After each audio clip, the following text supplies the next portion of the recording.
আমার যুবক ভাইরা, কথাগুলি দিলের কান লাগায় শুনেন, একে একে মনে রাখবেন। 1 নাম্বার চাচা চলে গেছে, 2 নাম্বার স্ত্রী চলে গেছে, 3 নাম্বার নিজে রক্তাক্ত, 4 নাম্বার হলো নিজের 4টা সন্তান চলে গেল, 5 নাম্বার হলো কর্মীরা মার খায়, 6 নাম্বার নিজের মানুষ অপপ্রচার করে। সব ব্যথায় ব্যতীত হইয়া আল্লাহর হাবিব খানায় কাবার সামনে বৈশা চোখের পানিগুলো ছেড়ে দিয়া পয়গম্বর কান্দে। আল্লাহ ডাক দিয়া বলে, বন্ধু আপনি কেন কান্দেন? কোন কারণে কান্দেন? আপনার কান্নার কারণ কি? পয়গম্বর বলেন, মালিক, 1 নাম্বার হলো আমার চাচাটা চলে গেছে। যেই চাচা ছোটবেলার থেকে নিয়ে আমাকে এই পর্যন্ত লালন পালন করছে, নিজে না খাইয়া চাচা আমার মুখে খাবার দিছে। আমার বিরুদ্ধে কেউ কথা বললে চাচা সর্বপ্রথম তরবারি লইয়া আগে দাঁড়াইছে। চাচা আমার সঙ্গে 3 বছর কারাবন্দী ছিল। এত কিছু চাচা সহ্য করলো। সেই কলিজার টুকরা চাচাটা ইমান হারা হইয়া মারা গেছে। যদি ইমান লইয়া মারা যাইতো মনে কষ্ট ছিল না, কিন্তু চাচাটা বেঈমান হইয়া মারা গেল। মনের মধ্যে একটা আঘাত। তারপরে আমার কোনো অভিযোগ নাই, আমার কোনো অভিযোগ নাই মালিক, কারণ আপনি নিয়ে গেছেন, এখানে কোনো অভিযোগ চলে না। 2 নাম্বার হলো আমার স্ত্রী, আমার কলিজার টুকরা প্রিয়তমা খাদিজা দুনিয়ার থেকে বিদায় হয়ে গেছে। আল্লাহ, সুখের কথা দুঃখের কথা আমি খাদিজারে জানাইতাম, খাদিজা আমারে সান্ত্বনা দিত। খাদিজাও চলে গেছে, আমার দুঃখ নাই, কারণ আপনি নিয়ে গেছেন, এখানে কোনো অভিযোগ চলে না। 3 নাম্বার হলো মালিক, বড় আশা লইয়া, মনের মধ্যে বড় আশা লইয়া মামার দেশ তায়েফে গেলাম। তায়েফে গিয়া কালেমার দাওয়াত দিতে গিয়া ওখানকার মানুষ আমার এতভাবে পাথর মারছে, বৃষ্টির মতো পাথর, পাথর, পাথরের আঘাতে আঘাতে আমার শরীর থেকে রক্ত বাহির হইছে। আমি বেহুশ হইয়া জমিনে পড়ে গেছি। আবার দাঁড় করাইয়া পাথর মারছেন। আল্লাহ, এতটা আঘাত পাইছি, আমার কষ্ট লাগছে না, কারণ আপনার দিনের জন্য, ইসলামের জন্য কালেমার দাওয়াত দিতে গিয়া মার খাইছি, আমার মনে কোনো কষ্ট নাই। আপনার দিন প্রচার করতে গিয়ে মার খাইছি, শাহাদাত বরণ করলেও আমার কোনো কষ্ট নাই। কিন্তু এখানেও আমি এই জন্য কান্দি না, আমার 1টা 2টা না, 4টা সন্তান বালেগ হওয়ার আগেই দুনিয়ার থেকে বিদায় হয়ে গেছে। মালিক, যদিও আমার কলিজার টুকরা সন্তানগুলি আপনি দিছেন, আপনি নিছেন, অভিযোগ চলে না, কিন্তু দেখবেন বাবার লাশ সন্তান কাঁধে নিতে পারে রে, কিন্তু সন্তানের লাশ বাবায় কাঁধে নিতে পারে না। বাবার জন্য এটা ভারী, বাবার জন্য বড় কষ্ট হয়। নিজের হাতে 1টা 2টা সন্তান নয় গো, 4টা ছেলের নবী নিজের হাতে গোসল করাইছে।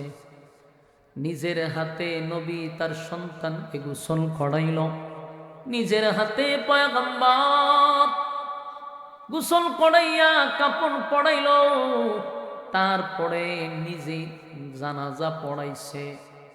জানাজা পড়াইয়া পয়গম্বর নিজের হাতে কাঁধে নিয়া কবরে গেছে। কবরে গিয়া নিজের হাতে লাশ লামাইয়া দাফন কাফন করছে। সন্তান হারা কষ্ট বাবার অবশ্যই আছে। একটা বাবা জানে তার সন্তান তার হাতে মারা গেলে 1টা 2টা না 4টা সন্তান বাবা হিসাবে নবী কষ্ট পাইছে। কিন্তু নবীর কথা হলো, আল্লাহ দিছে আল্লাহ নিছে, আমি নবীর কোনো অভিযোগ নাই, কোনো অভিযোগ নাই। আমার মালিক আমার নিয়ামত দিছে, আবার নিয়ে গেছে, কষ্ট লাগে নাই, এই জন্য নবী কান্দে না। স্ত্রী চলে গেছে এই জন্য কান্দে না, সন্তান চলে গেছে এই জন্য কান্দে না, নিজে মার খাইছে এই জন্য কান্দে না। এমনকি জায়গায় জায়গায় জায়গায় জায়গায় কর্মীরা মার খায়, কালেমা পড়ার অপরাধী কর্মীদেরকে মারধর করে গো। কোন কোন কোন সাহাবীদেরকে রুদ্রের মধ্যে শুয়াইয়া বুকের উপর পাথর রাখছে, আবার চাবক দিয়া মানুষগুলারে এমন ভাবে আঘাত করে আর কয় কালেমা সারবি না জীবন দিবি। হযরত বেলাল হাবশি মানুষ, কালো মানুষ, গোলাম ছিল, বাবাও গোলাম ছিল, তার মানে গোলামের ঘরের গোলাম, তারে মারলে কেউ প্রতিবাদ করে না, কেউ আগায় আসে না। বেলাল ঘোষণা দিছে, এই আমার জীবন চলে গেলেও কোনো আফসোস নাই, আফসোস নাই। আমি আমার ইমানের উপরে অটল থেকে যদি আমি শাহাদাত বরণ করি, এই দুনিয়ার প্রয়োজন নাই, আল্লাহর তরি জান্নাত আমি পাবো, আমার মনে কোনো কষ্ট নাই। যত মারে তত বলে আহাত আহাত আহাত, জোরে কোন সুবহানাল্লাহ। এমন ভাবে নির্যাতনের এত মাত্রা বাড়াইছে, কিন্তু বেলালের জবান দিয়া আহাদ আহাদ, এক আল্লাহ এক আল্লাহ বলে। অন্যদিকে খাব্বাবরে মারতে মারতে মারতে মারতে খাব্বাবরে নিয়ে জ্বলন্ত কয়লার মধ্যে শোয়া দিছে গো, কয়লার মধ্যে শোয়া দিছে। চামড়াগুলি পুড়ে গেছে, পিঠের মধ্যে বড় বড় গর্ত হয়ে গেছে। কিন্তু খাব্বাবেরও একই কথা, জীবন যাবে যাক, কিন্তু ঈমান দিতে পারবো না। সুবহান। এই জন্য আল্লাহ আয়াতে বলেন, আমিনু কামা আমানান নাস, ঈমান আনো ওই মানুষদের মতো, ওই মানুষদের মতো। আমিনু কামা আমানান নাস, ঈমান আনো ওই মানুষদের মতো যারা ঈমানের পরীক্ষায় উত্তীর্ণ হইছে, ঈমানের পরীক্ষা দিছে। আমার যুবক ভাইরা, মুরব্বী বাবারা, ইমানদার হিসাবে সবাই দাবি করি রে, আমরা সবাই বলি আমরা ইমানদার ইমানদার ইমানদার, কিন্তু ইমানের পরীক্ষা আসবে, পরীক্ষা আসবে এটা নিশ্চিত। আমাদের উপরও পরীক্ষা আসবে, ইমানের পরীক্ষা আমাদের উত্তীর্ণ হতে হবে। এই যে বাউল গালি দিল আল্লাহকে, এখানেও বান্দা তোমার উপরে পরীক্ষা শুরু হয়ে গেছে। আমার আল্লাহরে গালি দিল, আমি কি করলাম, আমি আমার মালিকের জন্য কি করতে পারলাম, এটাও পরীক্ষা। ইমানের পরীক্ষায় উত্তীর্ণ হতে হবে, জীবন চলে যেতে হবে, কিন্তু বাউলের পক্ষে যেতে পারবো না। যেখানে বাউল দেখব সেখানে আমরা প্রতিবাদ করব, ঠিক না? বাউলদেরকে আমরা নাচানাচি করার সুযোগ দিব না। এতদিন তোদেরকে গান গাইতে কেউ বাধা দেয় না, বলুন তো দেখি, বাউলরা গান গাইছে, মুসলমানরা কি বাধা দিছে? গান গাছ গায়া তোরা পেট সালা সালা। কিন্তু আমার প্রশ্ন হলো, গানের মঞ্চ আমার আল্লাহ এবং নবীর নিয়ে কথা বলার সাহস দিল কে? এই জন্য এদের পিঠের চামড়া তুললে পরে এরা ঠিক হবে। মাইরের উপরে কোনো ওষুধ কথা হয় না, মাইরের উপর কোনো ওষুধ নাই, গান গা অসুবিধা নাই, কিন্তু আল্লাহ এবং নবী নিয়ে কথা বলবি, এত বড় সাহস ৯৬% মুসলমানের দেশে। ২ নাম্বার হলো, প্রত্যেকটা বাউল ছিল আওয়ামী লীগ পন্থী, প্রত্যেকটা বাউল ছিল ওই আওয়ামী লীগ পন্থী। দেখবেন এই আবুল সরকার শেখ হাসিনার নিয়ে গান গাইছে, এতদিন করলি আওয়ামী লীগের দালালি, এখন বিএনপির কাঁধে ভর করছে, বিএনপির কাঁধে ভর করছে। বিএনপির নেতা খেতাদেরকে বোঝা দরকার, যেটি আওয়ামী লীগ ছিল এখন বিএনপি হইল কেন, এরা সুবিধা নিতে চায়। বিএনপির ভাইদেরকে বলবো, আপনারা বড় দল, এই কয়েক পার্সেন্টের জন্য বৃহত্তর স্বার্থ হারাবেন না। ক্ষুদ্রতম স্বার্থের জন্য বৃহত্তম স্বার্থ হারানো যায় না, এটা বুদ্ধিমানের কাজ না। ৯৬% মুসলমানের দেশে কয়েক পার্সেন্টে সাপোর্ট করে, আপনারা কিন্তু মাঠে যাওয়ার আগেই লাল কার্ড পাইবেন। সাবধান হয়ে যান, আউল বাউল ফাউলের পক্ষে কথা বলার দরকার নেই। দেখেন না, এনসিবি আসিল আসমানে, এক কথা বলার পরে নামছে জমিনে। এনসিবির অবস্থা খুব খারাপ, মানুষ তাদের কাছ থেকে মুখ ফিরাই নিছে। কথা বুঝতেছেন? এনসিবির একজন কর্মী বাউলের বিপক্ষে কথা বলছিল, মানে আল্লাহর পক্ষে দাঁড়াইছে বাউলের বিপক্ষে, এই কারণে এনসিপি তারে বহিষ্কার করছে। নাউজুবিল্লাহ, চিন্তা করছে। এনসিপির পাওয়ার কত দেখছেন? সবে মাত্র এটা শুরু করছে রাজনীতি, মানুষকে কাছে টান, মহব্বত করা। আমরাও তাদেরকে মহব্বত করতাম, তাদের পক্ষে কথা বলতাম। আজকের থেকে আমরাও লাল কার্ড দেখায়া দিলাম। তুমি আমার আল্লাহর বিরুদ্ধে কথা বলবা, নবীর বিরুদ্ধে কথা বলবা, তাদের পক্ষে সাপোর্ট করবা, আমরা তোমাদেরকে সাপোর্ট করতে পারি না। কথা বলেন ঠিক? আমার যুবক ভাইরা, ইমানের পরীক্ষা হবে। আমিনু কামা আমানান নাস, ঈমান আনতে হবে ওই মানুষদের মতো। ওই মানুষ বলতে আল্লাহ সাহাবায়ে কেরামদেরকে বুঝাইছে, তারা ঈমানের পরীক্ষা দিছে, তারা জীবন দিছে কিন্তু ঈমান দেয় নাই। জীবন দিছে, ঈমান দেন। আমরাও যদি আজকে ঈমানের পরীক্ষা আসছে, অলরেডি ঈমানের পরীক্ষা শুরু হয়ে গেছে, এখন আমাদের ঈমানের পরীক্ষায় পাশ করতে হবে। কারণ আল্লাহ নিজেই বলছেন আমিনু কামা আমানান নাস, ঈমান আনো ওই মানুষদের উপরে যারা ঈমানের পরীক্ষায় উত্তীর্ণ হয়েছে। আমাদেরও ঈমানের পরীক্ষায় পাশ করতে হবে। শুধু মুখে মুখে মুখে ঈমানদার বললেই ঈমানদার হওয়া যায় না, কথা হয় না। সবাই তো বলে আমি ঈমানদার, কেউ কি নিজের বেঈমান দাবি করে? কথা হয় না। এই যে আউল নামক বাউল এত বড় বেঈমান, এত বড় বেঈমান, এত বড় নাস্তিক, এত বড় মুরতাদ, এরপরে এর জিগানে হব আমি ঈমানদার, কথা হয় না। এরা নিজের দাবি করে ঈমানদার, অথচ এরা নাস্তিকের চেয়েও খারাপ, নাস্তিকদের চেয়েও এরা খারাপ। এই আউল বাউল সরকার শুধু একটা কথা বলে নাই, তার আরো অনেক বক্তব্য আছে। সূরা নাস, এই যে নাস সূরাটা দেখছেন, এই সূরা নিয়ে আসে ব্যঙ্গ করছে। নাউজুবিল্লাহ। আল্লাহ কইল কি আর বাউলে ব্যাখ্যা করলো কি। আর যতগুলা বাউল আছে দেখবেন এদের শিক্ষাগত যোগ্যতা হইল 4-5 পর্যন্ত। অধিকাংশ হইল গণ্ড মূর্খ, শুধু মূর্খ না, গণ্ড মূর্খ। 4 এবং 5 পর্যন্ত লেখাপড়া করলে সে কি জ্ঞান রাখে? তার কথার মধ্যে তো বারবারে ফাউল হবে, প্রত্যেকটা কথাই তো ফাউল হবে। আমি অশিক্ষিত বর্বর মূর্খ জাহেল, এদের কথাই তো বারবার ফাউল হবে। এই বাউল ফাউল মূর্খদের পক্ষে সাফাই গায় বাংলাদেশের বড় বড় নেতারা। আফসুস লাগে আমার। একটাবার চিন্তা করে না, এদেশের লক্ষ লক্ষ লক্ষ লক্ষ মসজিদ আছে, লক্ষ লক্ষ মাদ্রাসা আছে। প্রতিটা মসজিদে যদি 200-300 করেও মুসল্লি হয়, তাহলে গোটা পৃথিবীতে, গোটা বাংলাদেশে তা ইমামের হাতেই আছে প্রায় 3 থেকে 400 কোটি মুসলমান।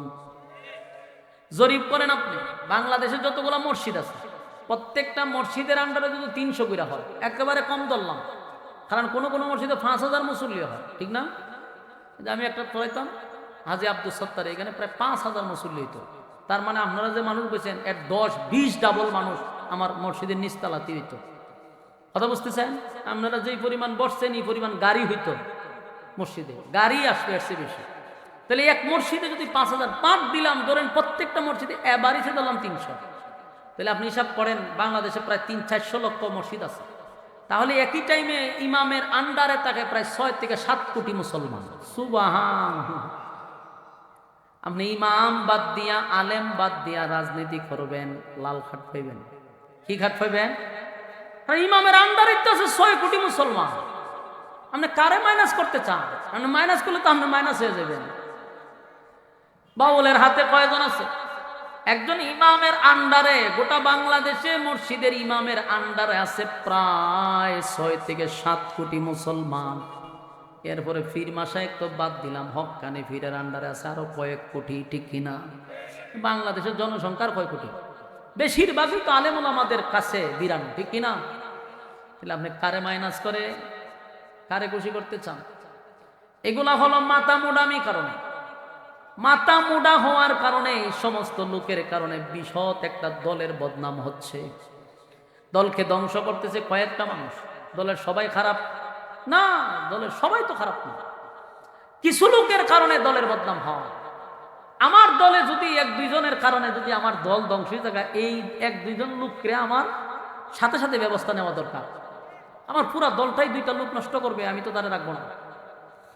আমার যুবক ভাইরা, আমিনু কামা আমানান নাস, ঈমান আনো ওই মানুষদের মতো যারা ঈমান আনতে গিয়া জীবন দিছে কিন্তু ঈমান দেয় নাই। বেলাল রে মারছে, ঈমান দেয় নাই। খাব্বাব রে মারছে, ঈমান দেয় নাই। অসংখ্য সাহাবায়ে কেরাম জীবন দিছে রে, কিন্তু ঈমান দেয় নাই। আল্লাহর নবী বলেন, মালিক আমার কর্মীদেরকে জায়গায় জায়গায় মারে গো, তাতেও কোনো কষ্ট লাগে না, কারণ আপনার দিন প্রচার প্রসার করতে গিয়া আমার কর্মীরা মায়ের খায়। যদি দুনিয়ার থেকে বিদায় হয়, শাহাদাত বরণ করে, আল্লাহ আপনি জান্নাত দিবেন, আমার এখানে কোনো কষ্ট নাই। আমার যে কারণে কষ্ট লাগছে, যেই কারণে নবী কান্দে, এটার কারণ হলো আমার মা নাই, বাবা নাই, দাদা নাই, দাদি নাই, আমি এতিম, আমি এতিম। আমার তো চাচা হইল বাবার মতো, চাচি হইল মায়ের মতো, কিন্তু মালিক আমার আপন চাচা আবুল আহাব আমার বিরুদ্ধে কথা বলে, আমার আপন চাচি মায়ের মতো মানুষের কাছে গিয়া বলে আমি নাকি আবেতার, আমি নাকি আটপুরা। নাউজুবিল্লাহ। আল্লাহ, আমার আপন চাচি কেমনে গো মানুষের কাছে গিয়া কয় আমি আটপুরা, আমার নাকি বংশ নাই, আমি নাকি নির্বংশা। আল্লাহ, এই কারণে আমি বেতাই ব্যতীত হইয়া কান্দি। আমার চাচি হইয়া আমারে কেমনে বলে আমি আটপোড়া। আল্লাহর নবীর চোখের পানি দেখে আল্লাহ বলে, বন্ধু কান্দেন না। এই মক্কা নগরীতে আপনারে কেউ সান্ত্বনা দিবে না গো নবী। তায়েফের ময়দানে রক্ত জড়াইছেন, স্ত্রী চলে গেছে, চাচা চলে গেছে, সন্তান চলে গেছে, নিজের কর্মীরা মাইর খায়, একটা মানুষ আইসা আপনার সান্ত্বনা দিল না, উল্টা আপনার বিরোধিতা করতে লাগলো। তাই কেউ সান্ত্বনা দরকার নাই, আমি আল্লাহ আপনাকে সান্ত্বনা দিলাম। জোরে কোন সুবহান। আল্লাহ তখন বন্ধুরে খুশি করার জন্য, খুশি করার জন্য, আনন্দ দেওয়ার জন্য, বন্ধুরে সান্ত্বনা দেওয়ার জন্য, প্রতিবাদ করার জন্য, ইয়াদ রাখবেন সূরা কাউসার, নবীরে সান্ত্বনা দেওয়ার জন্য, খুশি করার জন্য, প্রতিবাদ করার জন্য আল্লাহ তখন নবীর কাছে সূরা নাজিল করলেন। সূরাটার নাম হলো সূরা কাউসার। এই জায়গাতে নাজিল হয়েছে যখন নবী মনে কষ্ট, খানায় কাবার সামনে নবী বসা, নবীর মনে ব্যথা, চোখে পানি, আল্লাহ তখন নবীরে খুশি করার জন্য সূরা কাউসার নাজিল করছে। আল্লাহ নবী যখন চোখ দিয়া পানি ছাড়তেছিল, নবী কাঁদতেছিল, সাহাবায়ে কেরাম নবীর পাশে বৈশা নবীর ব্যথায় ব্যতীত হইয়া সাহাবীরাও কান্দে। হঠাৎ করে দেখে নবী কান্নার মাঝখানে একটা মুস্কি হাসি মারছে। জুরে কোন সুবহান। সাহাবায়ে কেরাম বলেন, পয়গম্বর, এত কান্নার মাঝখানে, এত কষ্টের মাঝখানে নবী গো আপনি মুস্কি হাসি দিলেন, বিয়াদবি মাফ করবেন, আমরা জানতে চাই কান্নার মাঝখানে, কষ্টের মাঝখানে মুস্কি হাসি কেন দিলেন? আল্লাহর নবী বলেন, সাহাবীরা রে, এই মুহূর্তে আমার কাছে একটা সূরা আল্লাহ নাজিল করছে, যেই সূরাটার মধ্যে আমার মালিক আমারে সান্ত্বনা দিছে, আমারে গিফট করে খুশি করছে। এই সূরার মধ্যে আল্লাহ আমার পক্ষে প্রতিবাদ করছে। সুবহান। আল্লাহ ডাক দিয়া বলেন, ইন্না আ'তাইনাকাল কাউসার ফাসাল্লি লিরাব্বিকা ওয়ানহার ইন্না শানিআকা হুয়াল আবতার। সূরা কাউসার নাজিল করে আল্লাহ বলে, বন্ধু আপনার সন্তানগুলা দুনিয়ার থেকে বিদায় হয়ে গেছে, আমি আপনার 4টা সন্তান নিয়ে গেছি বন্ধু। বাবা হিসাবে আপনার মনে একটা কষ্ট আছে, আমি জানি। বাবা হিসাবে মনের মধ্যে অনেক কষ্ট দিছি, কিন্তু বন্ধু আমি যে আপনার 4টা সন্তান নিছি আপনার সম্মান বাড়ানোর জন্য, সম্মান কমানোর জন্য না। সুবহানাল্লাহ। নবীর সন্তান নিয়ে গেছে, তাও আল্লাহ বলে আমি খুশি করার জন্য, আমি আপনার সম্মান বাড়ানোর জন্য। আপনার 4টা ছেলে নিয়ে গেছে আপনার সম্মান আর মর্যাদা বাড়ানোর জন্য, কমানোর জন্য না বন্ধু, কমানোর জন্য না। কারণ আমি আপনার 4টা সন্তান নিছি নবী গো, আপনারা যে আমি পাঠাইছি খাতামান নবিয়্যিন হিসাবে, আপনি আখিরি জামানার শেষ পয়গম্বর, আপনার পরে কোনো নবী নাই, কোনো রাসূল নাই। আমি আল্লাহ আপনাকে শেষ নবী এবং রাসূল হিসাবে পাঠাইছি। আপনারে পাঠানোর পরে নবুয়তের দরজায় আমি তালা মাইরা দিছি। বন্ধু আপনার সন্তানগুলারে যদি বাছায়া রাখি, তাহলে সন্তানরা যদি নবী না হয়, বাবা হিসাবে আপনি ছোট হয়ে যান। কারণ অন্যান্য নবীদের ছেলেরা নবী হইছে, ওই দিক বিবেচনা করলে আপনার ছেলে যদি নবী না হয়, অন্য নবীদের সম্মান বেড়ে যায়। কারণ তাদের ছেলেরাও করিম, বাবাও করিম, করিম ইবনে করিম। তাহলে আপনার ছেলে যদি আমি নবী না বানাই, অন্য নবীদের কাছে আপনি বাবা হিসাবে ছোট হয়ে যান। আর যদি তাদেরকে নবী বানাই, তাহলে শেষ নবী হিসাবে আপনি থাকতেছেন না, এদিকেও আপনার সম্মান কমে যায়। আমি আপনার শেষ নবী বানাইছি, সন্তান যদি নবী হয়ে যায় আপনার মর্যাদা শেষ নবীর মর্যাদা থাকে না। তাই আমি আপনার সন্তানগুলাকে বাঁচায়ও রাখতে পারলাম না, নবীও বানাইতে পারলাম না। তাই আপনার সম্মান আর মর্যাদা বাড়ানোর জন্য 4টা সন্তানকে আমি নিয়ে গেছি। কিন্তু বন্ধু, আপনার মনে যে কষ্ট দিছি সন্তান হারা বাবার একটা কষ্ট, সন্তান হারা কষ্ট আমি আল্লাহ জানি। কিন্তু বন্ধু, আপনারে খুশি করে নবীর একটা সান্ত্বনা দিছে আল্লাহ। তখন বলছিলাম কয়টা পয়েন্ট: সান্ত্বনা, খুশি, প্রতিবাদ। এই প্রথম আল্লাহ তার বন্ধুরে সান্ত্বনা দিছে, বন্ধু 4টা সন্তান নিছি তো কি হইছে, আপনারে এর বিনিময়ে কোটি কোটি কোটি হাজার কোটি রুহানি সন্তান দিছি। এই যে আমরা বর্ষা রয়েছি, আমরা হলাম নবীর রুহানি সন্তান। বলুন আমরা কি? আমরা উম্মতি মুহাম্মদী নবীর রুহানি সন্তান। কোটি কোটি কোটি রুহানি সন্তান দিলাম, নিলাম তো মাত্র 4 জন, আর আপনার রুহানি সন্তান দিলাম কোটি কোটি। সুবহান। নবীর আল্লাহ সান্ত্বনা দিছে। আল্লাহ কয়, বন্ধু 4 জন সন্তান নিয়া কোটি কোটি রুহানি সন্তান দিলাম। এরপরে আল্লাহ বলেন, বন্ধু আরেকটা, এখন হইল নবীরে খুশি করতেছে, বন্ধু আরেকটা খুশির সংবাদ আপনাকে শোনায়া দেই। আদম থেকে নিয়া ঈসা রুহুল্লাহ পর্যন্ত লক্ষাধিক নবী রাসূল পাঠাইলাম। বন্ধু নবী রাসূল আমি পাঠাইলাম। এই নবী রাসূল পাঠাইতে গিয়া কত নবী আমার জন্য পাগল, কত নবী ইমানের পরীক্ষা, কত নবী উত্তীর্ণ হইছে। আমি নবীদেরকেও পরীক্ষা নিছি। ইব্রাহিম খলিলুল্লাহ আমার জন্য পাগল, মূসা কালিমুল্লাহ পাগল। আল্লাহ বলেন আদম পয়গম্বর পাগল, একেবারে ঈসা পর্যন্ত সব নবীরা আমার জন্য পাগল। কিন্তু আমি আল্লাহ আপনার জন্য পাগল।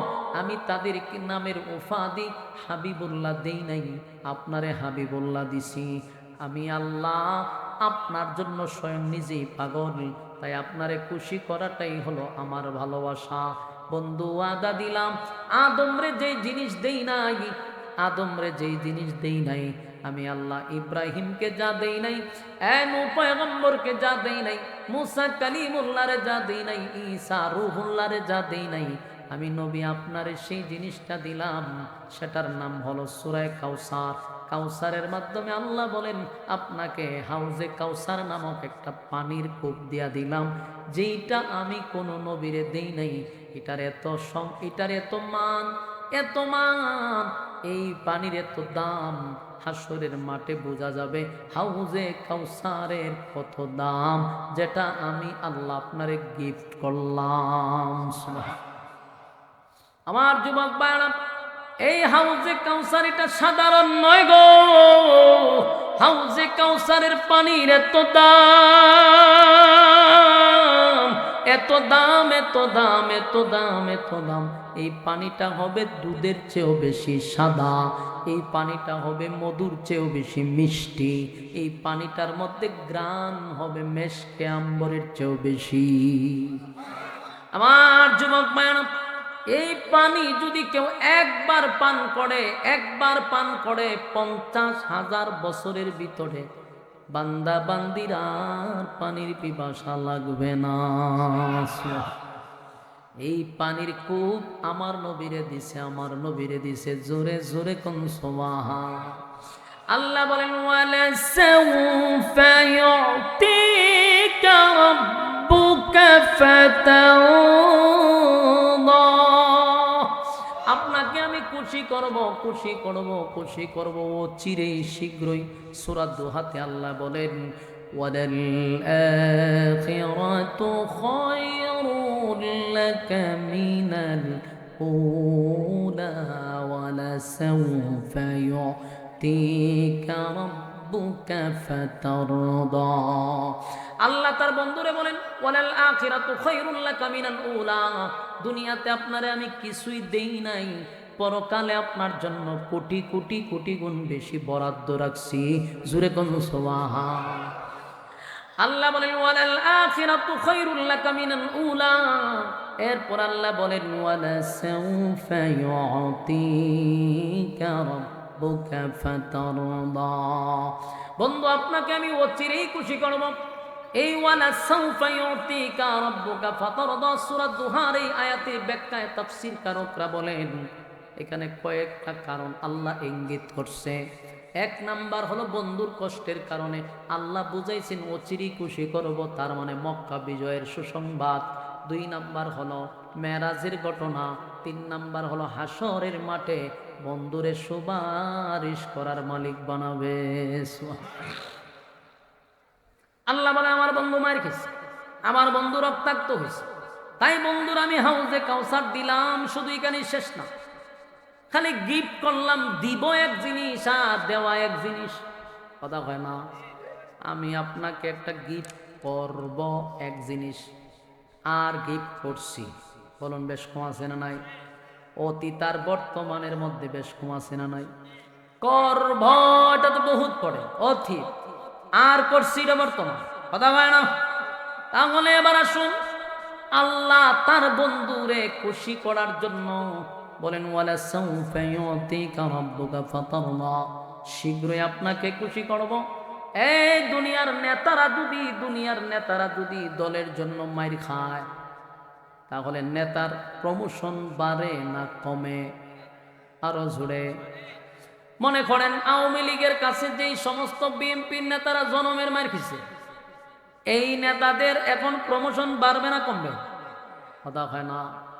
নেতাদের দাম বেড়ে যাবে যদি দল ক্ষমতায় আসে, যদি আসে তখন দেখবেন তাদেরকে বিভিন্ন দেশে ভ্রমণের জন্য পাঠাবে, কইব আপনারা একটু এনজয় করে আসেন। কি করে? এনজয় করে আসেন। কারণ বহু মায়ের খাইছেন, বহু বাদাম খাইছেন, জেল খাটছেন, রক্ত জড়াইছেন, আপনারা এবার এনজয় করে আসেন, মনটার একটু শান্তি দেন। রাষ্ট্রীয় টাকা দিয়া ইংল্যান্ড, আমেরিকা, চীন, জাপান আর থাইল্যান্ড আর সিঙ্গাপুর তাদেরকে পাঠাবে সফরের জন্য, আনন্দ করার জন্য। নেতারাও আনন্দ করবে, সাগরের পারে গিয়া বোতল টানবে আর হুর করিলে নাচানাচি করবে, ঠিক না বেটি? আর এনজয় তো করে, বোতল টানে আর এনজয় করে, হুর পরিলে ডান্স করে। তাহলে নেতারা যে এতগুলা পাইলো কিসের জন্য? ওই মায়ের খাওয়ার জন্য। তার প্রমোশন বাড়ছে, এনজয় করার সুযোগ কইরা দিছে, ঠিক হবে ঠিক? দুনিয়ার নেতারা মায়ের খাইলে যদি প্রমোশন বাড়ে রে, আমার আল্লাহ কয় আমার বন্ধু আমার দল করতে গিয়ে মায়ের খাইছে।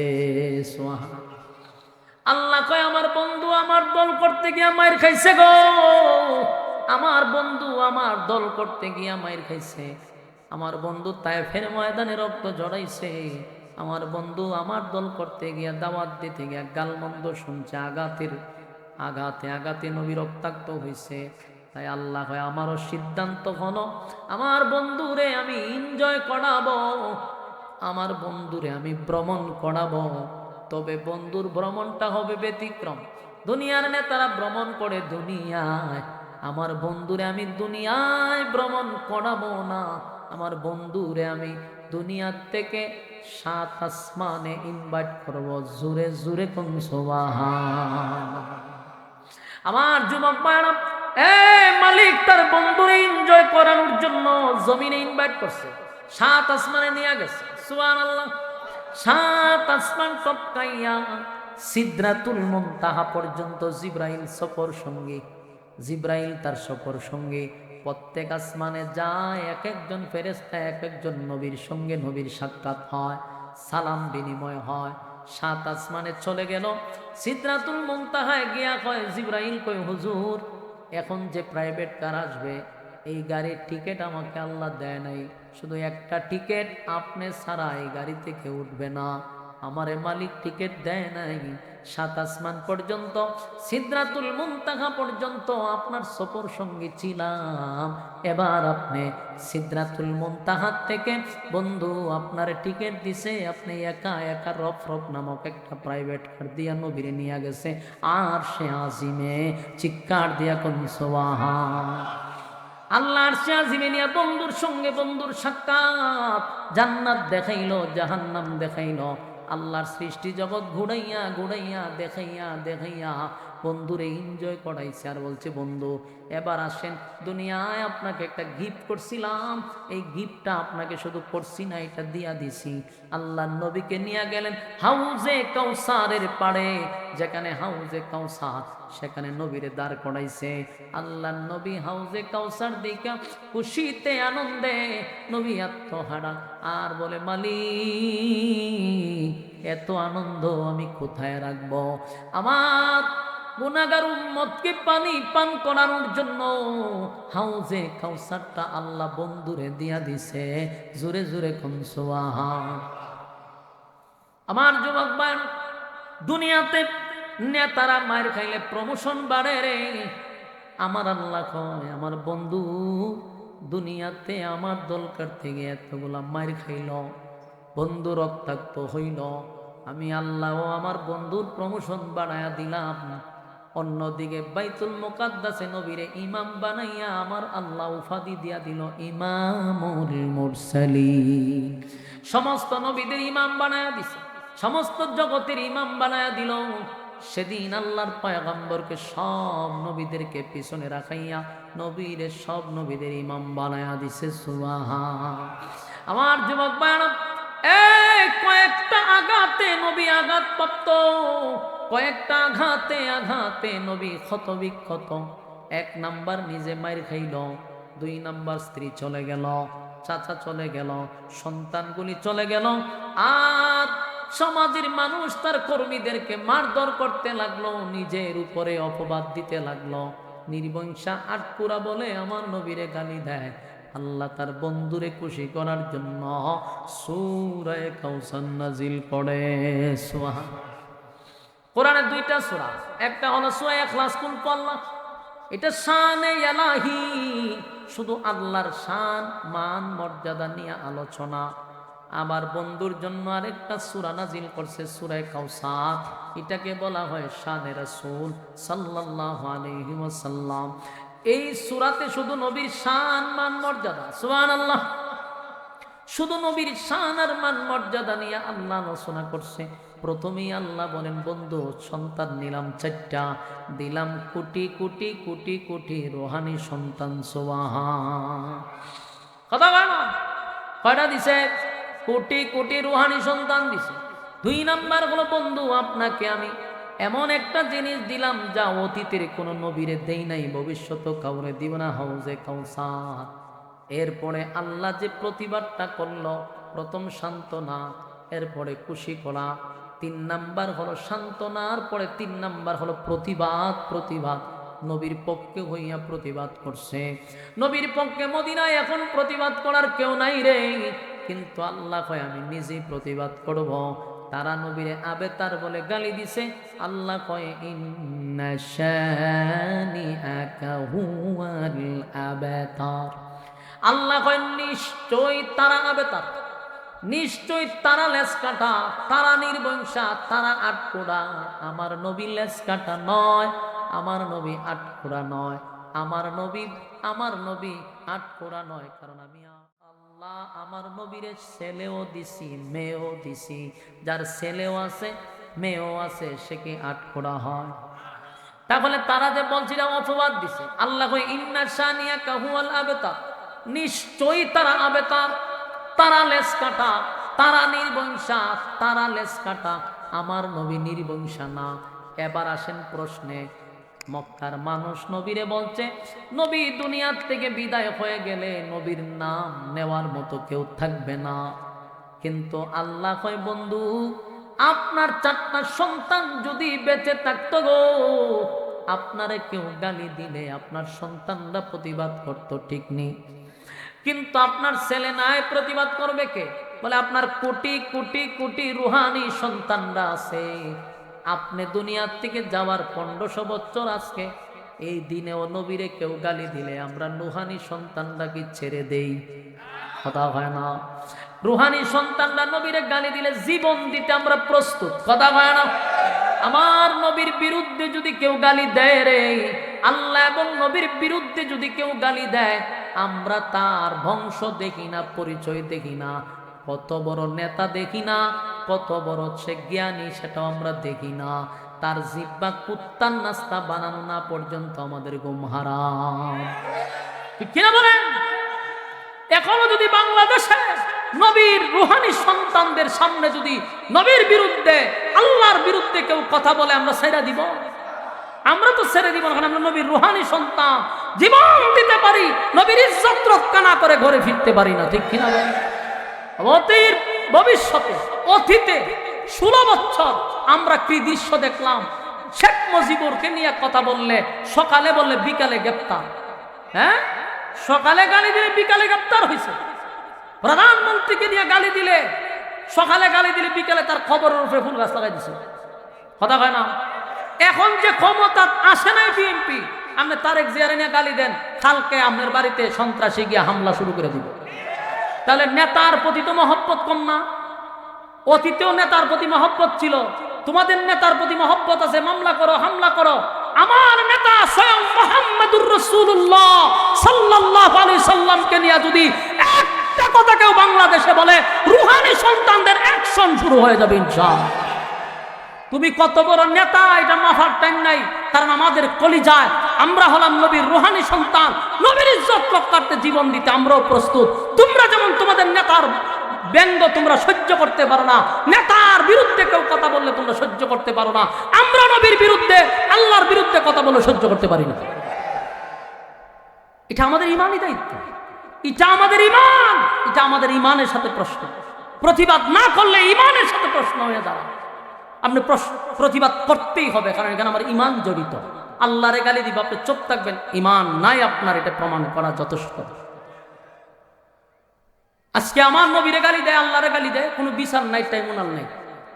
হ্যাঁ, আর কতগুলো নষ্ট বস্ত্রে গালি দিলে পরে ট্রাইব্যুনাল আছে, ফাঁসি আছে, জেল আছে। কেন রে? তোর নেতার চিকা কি আমার নবীর দাম কম নাকি? তোর নেতার জন্য কেউ জীবন দিতে রাজি না, আমাদের নেতার জন্য আমরা জীবন দিতে প্রস্তুত। এজন্য আওয়াজ তুলতে হবে, নবীর ইজ্জতের জন্য আওয়াজ তুলতে হবে।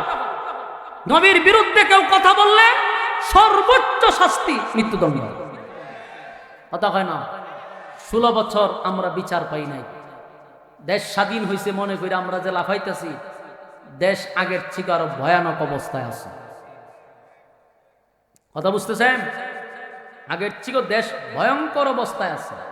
সুতরাং স্বাধীন মনে করে লাফাইবেন না, আরো ভয়াবহ অবস্থা। দেখেন না সামনে আরো কি হয়, আরো কি হয় দেখেন। এই যে ভূমিকম্প হইতেছে দেখতেছেন? কথা হয় না? ভূমিকম্প এত ঘন ঘন কেন হচ্ছে? তার মানে আগের থেকে পাপাচারী বাড়ছে। জমিনে কখন ভূমিকম্প হয়? যখন জমিনের মানুষ সীমা লঙ্ঘন করে। আল্লাহ কয় তখন ইজা জুলজিলাতিল আরদু জিলজালাহা, জমিনের মধ্যে আমি ঝাঁকুনি দিই। এটা তো ছোট ছোট ঝাঁকুনি, এটা তো শুধু যা স্যাম্পল, মানে বড়টা কেমন হবে এটা দিয়ে একটু স্যাম্পল দেখায়। যদি 9 মাত্রার ভূমিকম্প বাংলাদেশে হইতো, ঢাকা শহরে প্রায় কয়েক লক্ষ মানুষ মারা যেত একই টাইমে। তো আসবে, লিখে রাখেন। যেই পরিমাণ পাপ জেনাব বেবিচার ঢাকা শহরের অলিতে গলিতে হচ্ছে, সন্ত্রাসী, মানুষ খারাপ, মানুষ খুন, গুম, হত্যা, গজব আসবে। এবং সেই দিন বাঁচানেওয়ালা কেউ থাকবে না। আমরা পাপ ছেড়ে দিব, গজব বেড়ে যাবে। কথা কই না দি? আজকে নষ্ট বষ্ট বাউলটা গালি দেয়, প্রতিবাদ তো করেই না, তুই চুপতা না, উল্টা আবার ফক্কে টানে। এই ফক্কে টাইন না তেরে ভাই, নিজের বিপদ নিজে আনছস, নিজের বিপদ নিজে ডেকে আনছস। তুইও নিজের তুই প্রমাণ করলি যে তুই কোন দলের। হ্যাঁ, উল্টা আমরা কয় ধর্মান্ধ। আমরা নবীর পক্ষে কথা বলে আমাদেরকে কয় ধর্মান্ধ। এটা তোর ভাই আমার ইমান, ইমানের সাথে কোনো আপোষ চলে না। তো আমার বাপও যদি ইমানের বিরুদ্ধে কথা কয়, বাপ কে আমি পর্যন্ত ছাড়তে রাজি না। কারণ এখানে আমার ইমানের প্রশ্ন, ইমানের প্রশ্ন তুমি আঘাত করবা, এটা মুসলমান সহ্য করবে না। শেখ হাসিনা এই দেশ থেকে এমনি পালায় নাই, বিস্ফোরণ এমনি এমনি ঘটে নাই। ইসলামের প্রতি আঘাত করতে করতে করতে করতে মানুষ ক্ষিপ্ত হয়ে গেছে, মানুষের ভিতরে একটা ক্ষোভ সৃষ্টি হয়েছে।